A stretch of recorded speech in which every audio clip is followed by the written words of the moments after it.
देखिए तिरिस्तरे पंचायत चुनाव पर मेरी ग्राउंड जीरो की रिपोर्ट। इस वक्त मेरी टीम उस गांव का दौरा कर रही है जहां पर 1323 वोटर्स यानी 1000 से ज़्यादा वोटर्स हैं और अच्छा खासा वोट बैंक भी है। यानी बताया जा रहा है लगभग 900 से 1000 के बीच वोट उस दिन पड़ेगी, जो अपने आप में एक शायद बहुत बड़ी संख्या है। उस गांव का दौरा करेंगे टीम। एक रिटायर्ड जियाड़ा साहब आए हैं, उनसे बातचीत करेंगे। आखिर उनकी जो परिवार की बहू है रजनी देवी जी, वो प्रधान की कैंडिडेट है। मात्र 2 कैंडिडेट यहाँ पर हैं और इतना बड़ा गांव, तो बातचीत करेंगे जरा। क्या है उनके पास आइडिया, क्या वो सलाह देंगे, क्या होना चाहिए और कैसे होता है प्रधान का दायरा, वो बातचीत करें। जियाड़ा साहब आपका बहुत बहुत स्वागत है। हमारे दर्शकों के लिए तो ये बताइए आप सबसे पहले, आपका परिवार जो प्रधान के लिए जो आपकी बहू आई है, क्या बोलेंगे आप गाँव वाले, आखिर क्यों आप वोट गाँव वालों को चाह रहे कि वो आपको वोट दें और प्रधान का नेतृत्व का जो कमांड है वो आपको सौंप।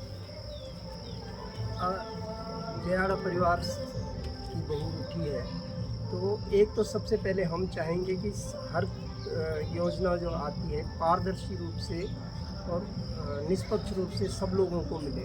ऐसा नहीं है कि पूर्व प्रधान की भांति कुछ गिने चुने लोगों को योजना का लाभ मिला है और बाकी किसी को नहीं। राइट। और क्या चीज़ इसके अलावा, मनरेगा जो आप बता रहे योजना है उसके अलावा? मनरेगा में भी ऐसा ही हुआ है कि कुछ गिने चुने लोगों को लाभ मिला है और किसी की कुल 15 हाजिरी लग रही है, किसी की 400 हाजिरी। अच्छा, ये जियाड़ा परिवार की यदि बात करो, कुछ ऐसे काम बताइए जिसमें आपका योगदान रहो, जो आप बता रहे हैं। क्या इसको लेकर के आपने कभी बातें की प्रशासन में, जनता के बीच लोगों को आपने जगाने का प्रयास किया कि जो आप बता रहे हो ये ऐसा हुआ जब बोल रहे आपने इसके लिए आवाज़ उठाई?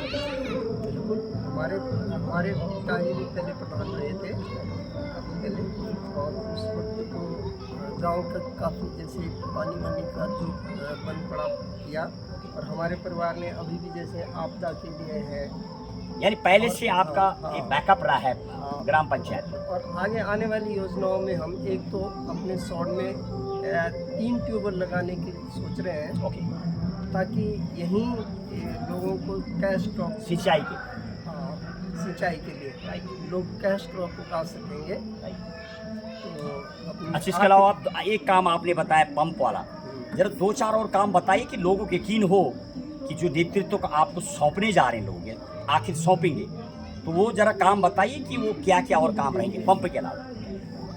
लाइन रोकने के लिए एक तो नहर आती है, पहले नहर का पानी यहाँ तक आता था, अब नहर का पानी जो है सिर्फ जाकरा घाट तक आता है, उससे आगे आता नहीं है। ओके।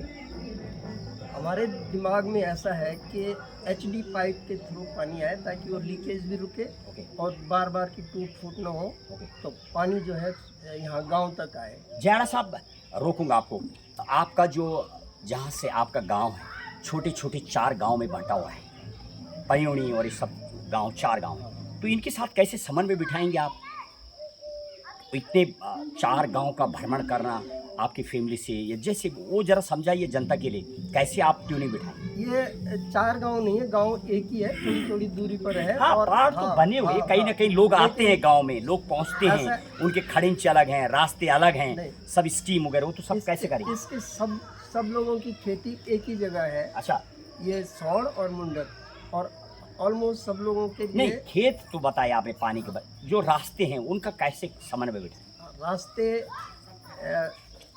रास्ते कुछ जगह नहीं है अभी, जैसे जाकरा घाट में रोड नहीं गई है, पलियोनी में भी जो है ये रोड से कनेक्टेड नहीं है, तो हम इसके लिए बहुत प्रयास करेंगे कि पलियोनी की रोड भी इस मेन रोड से कनेक्टेड हो जाए। अच्छा, ये बताएंगे आप दर्शकों, जाकरा घाट जो आप बता रहे गांव, वहाँ पर कितने परिवार रहते हैं, थोड़ा बताइए दर्शकों के लिए कि आपको ज़मीनी पता है कितने कितने लोग रहते हैं, थोड़ा डिस्क्राइब करिए। जाकरा घाट में करीब 40 परिवार हैं। राइट। ऐसे करीब छोटे छोटे 30 परिवार जो है पलियोनी में है। राइट।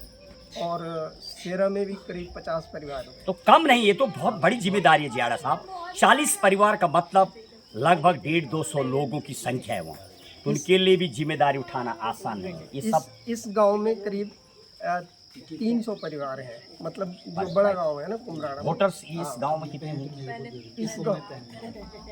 इस गांव में हैं करीब 800 वोट। चलिए, लास्ट क्वेश्चन आपसे पूछेंगे। अच्छा जियाड़ा साहब, टोटल वोट कितनी पड़नी है और आपको कितनी वोट पड़ रही, कितनी वोट से आप जीतने वाले हैं, जरा ये बताइए। टोटल वोटर्स 1323 हैं। पड़ेंगे कितनी? 70% से लेके 75%। इतने पड़ जाएंगे, हाँ, मतलब बाहर के लोग भी आएंगे, आपके पंजाब दिल्ली वगैरह रहते हो आएंगे। वो वोटर्स अच्छा, ओवरऑल 900 के लगभग हाँ, पोलिंग, तो- आपको कितनी वोट पड़ने वाली? हमने मोर देन 60% हमारी तरफ। डन, श्योरिटी, Yes, यानी आप काफी yes. वोट से जीत रहे हैं। Of course. Right, very good. ये है जयड़ा साहब जिनसे बातचीत कर रहा था, बिल्कुल कॉन्फिडेंट हैं। और मैं कैंडिडेट से जब बातचीत कर रहा था, देंगे आपको और जानकारी। परिवार की बात करो तो पहले से ही बैकअप है, रहा है, प्रधान रही हैं आप गांव में। और अब की बार क्या जनता वास्तविक जो बता रही है, हालांकि गांव में तेजी से समीकरण बदलता भी है जब तक वोट ना हो। कई जगह जब हमने दौरा किया गांव में तो रातों रात समीकरण बदल भी जाते हैं और वोटर्स एकदम लाइन बदलता है। आपको उसके लिए खासी सतर्क रहना होगा क्योंकि वोटर्स बहुत जल्दी लाइन बदलता है। अब जीत का सेहरा किसके सिर लगेगा, ये तो बाहर किसके सिर पे सजेगा, ये तो समय ही बताने वाला है। देंगे आपको और जानकारी। बहरहाल बहुत बहुत शुभकामनाएं तमाम लोगों के समर्थन के Thank you लिए। very much. बहुत बहुत धन्यवाद आपके लिए। विपिन के साथ महेश बोगुणा, गंगा 24 एक्सप्रेस, देवभूमि उत्तराखंड में चल रही 33 पंचायत चुनाव पर ग्राउंड जीरो की रिपोर्ट।